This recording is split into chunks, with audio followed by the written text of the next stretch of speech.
Hello everyone, I'm Rose Jacobs and I welcome you all to Executive Corner, the Expert Talks.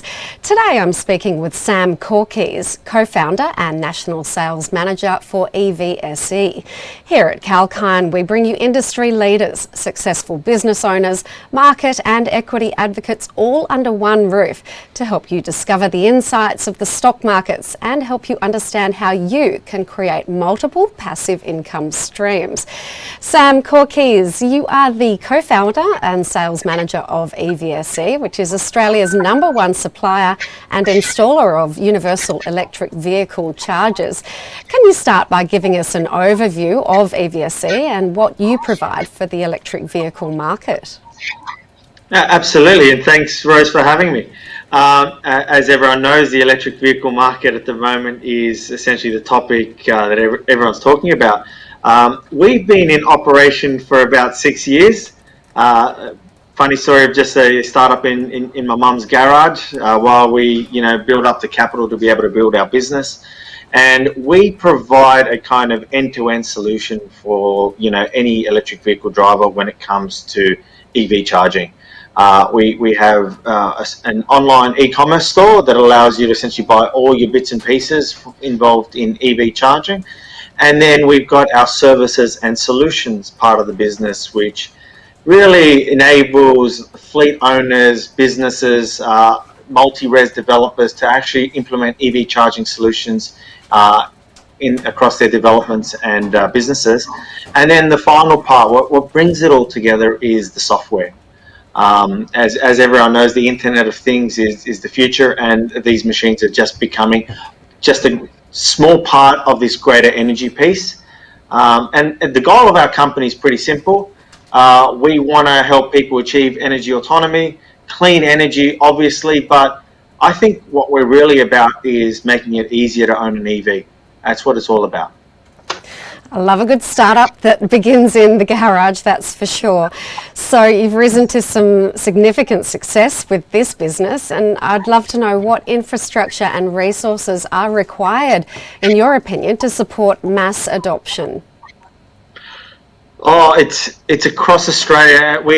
So an EV is a little bit different to a petrol car. So we all know about the trip to the petrol station once a week, and you go there, you plug in, you put your 50 or 60 litres in. There's an $80 or $90 transaction, and you're off for the rest of the week. EVs are different because any power point in Australia is essentially a charging location, and you tend to charge electric vehicles anywhere you park.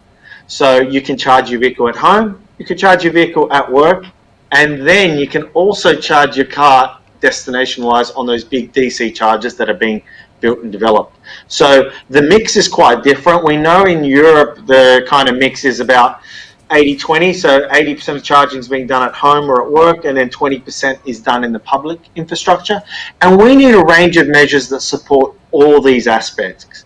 Now, we've got a lot of funding coming from ARENA, which is the Australian Renewable Energy Association, essentially, and they are providing a lot of funds for the DC network, so what I call the flashy part of EV charging, the big machines that can top up an EV from 0 to full in 15 minutes now.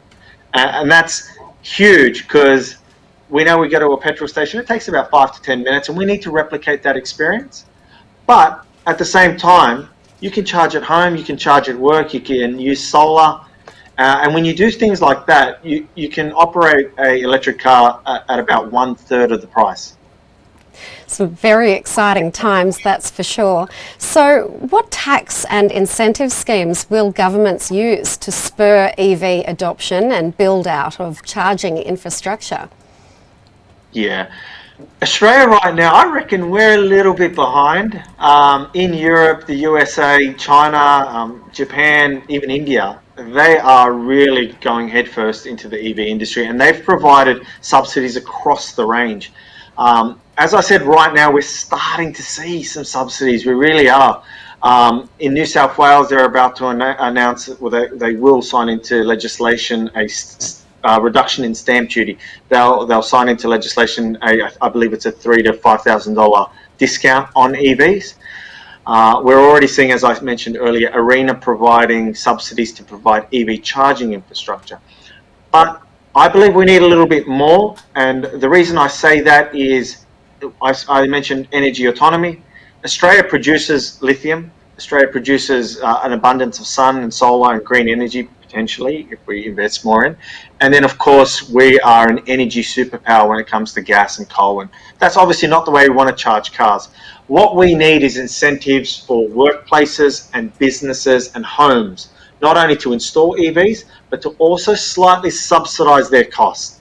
Get that initial momentum, because right now we're at the phase of the early adopters at 2%, and we need to now move into the next stage of the growth where it's the kind of people who follow the early adopters, about the next 20% of the population. And this is what we need.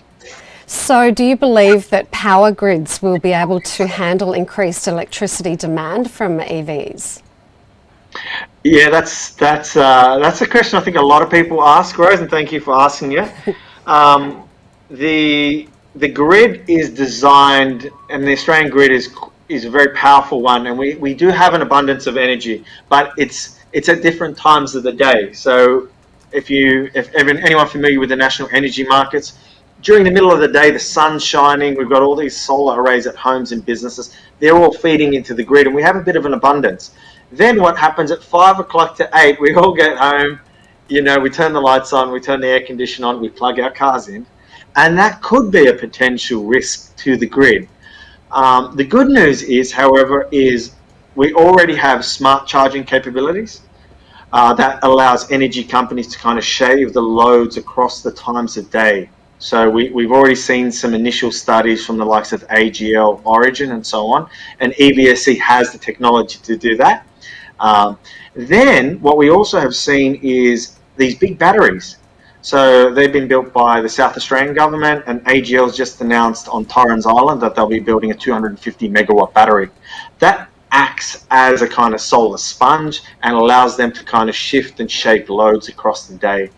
The other thing is EVs are a cleaner form of energy. Yes, they'll stress the grid between 5 and 8 p.m, but we will develop solutions to handle that as the market increases. We're already seeing countries like Norway, 50% EV ownership uptake. The grid isn't collapsing. Why? And that's because they've already designed these solutions, so it can handle it. We'll have to watch and see with that, but would you say that vehicle to grid, or V2G, and vehicle to home, V2H, and also demand response technologies, would you say this will change the way that Australian customers use energy? Potentially. Yeah, there's some really exciting technologies, especially the V2G and vehicle to home piece. Just to explain what that really means to everyone. So imagine you have solar in your home during the day, and you've got a small little battery, 5 kilowatts, but then your car's there and it's got a 40, 70 kilowatt battery, a really big battery, a solar sponge I could call it. So rather than exporting to the grid at 6 cents or so, this is the vehicle to home piece, you plug your car in and you export your excess electricity to your battery, and then at night that car's battery, that little excess that you put in, powers your home with your excess solar. That's vehicle to home. Vehicle to grid is even more exciting because it can really link into the national grid, whereby the car plugs in during the day, it absorbs, obviously it's charged, it's got the battery, and then at night when it plugs in, it has a full battery, and when the energy in the national energy market is stressed or the prices are spiking, we can sell the electricity out of the car back into the grid for a profit, and that profit can be delivered to the owner of the vehicle.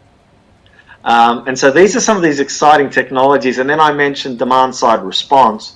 That's another way. So if everyone plugs in at 5 o'clock, that's a stress on the grid. However, if an energy company can shift your load and reward you for it via cheaper rates or pay you back, that's demand side response. So your car will start charging at 10 p.m. as opposed to 5 p.m. And you will then be rewarded by a cheaper electricity. Sam, I'm absolutely loving your passion for this. It is very exciting. Yeah. So will the legacy auto dealership model evolve or even disappear with electric vehicles requiring less service and maintenance, combined with a likely gradual move towards direct sales? Yeah, this is a space to watch. I mean, there's a lot of talk within the government about protecting dealers and that kind of relationship between automotive and dealerships. Tesla does a direct model. They don't actually have any dealerships. And then we've seen, companies like Honda announcing a more direct model, even Mercedes with the EQC. So I think the Australian dealership model will be under challenge, and all industries at all times are under challenge. Like the world is evolving, even the energy markets are evolving. I do see an influx of like Chinese brands coming in, and they've got some really innovative technology in the EV space, and I see dealerships maybe selling a lot more of those brands. But I definitely see more of an agency model, and I see more of a kind of direct sales model coming. Yeah. So how will Australian emissions regulations, or you might say even a lack of, affect EV supply and demand and auto company competitiveness? Yeah, it's one of those funny things that they call Australia a dumping ground for the old diesels and high kind of emitting vehicles, because we have a pretty weak kind of legislation around that. In Europe, in the USA, especially now with the Biden administration, these vehicles are becoming very, very hard to register or very expensive to register, especially in Europe. You see now countries like India and China, which have issues with pollution, kind of mandating this kind of shift. Without Australia really tightening that emission kind of regulation, it doesn't really force kind of companies to move to a cleaner kind of, to sell more electric vehicles. And so there's a kind of relationship where there's a supply of lithium in the world and there's only so much. And so all the EVs are going to Europe, they're going to the USA, Japan, and these other markets. And then these auto dealers are continuing to sell these legacy models into Australia. So until we have some stronger regulation around this area, we're not going to see an acceleration in EV uptake. Yes, EVs are going to dominate, and they will, guys. I know there'll be a lot of skeptics at home, but if you can go to point A and B cheaper, more cost effectively, and not pollute, then that technology will win. However, the legislation helps accelerate that growth. That's what I really think we need to do. We need to accelerate growth in Australia. It's very inspiring indeed, Sam. I think you've converted me. Well, thank you so much for your valuable time and input today, and thank you for joining us, Sam Korkees.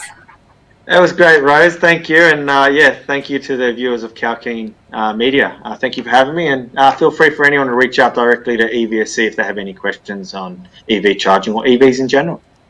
That's brilliant. We look forward to chatting with you as this evolves in the future as well. And that's it for us today with Expert Talks. I'm Rose Jacobs. Stay safe and invest wise with 𝐊𝐴𝐚.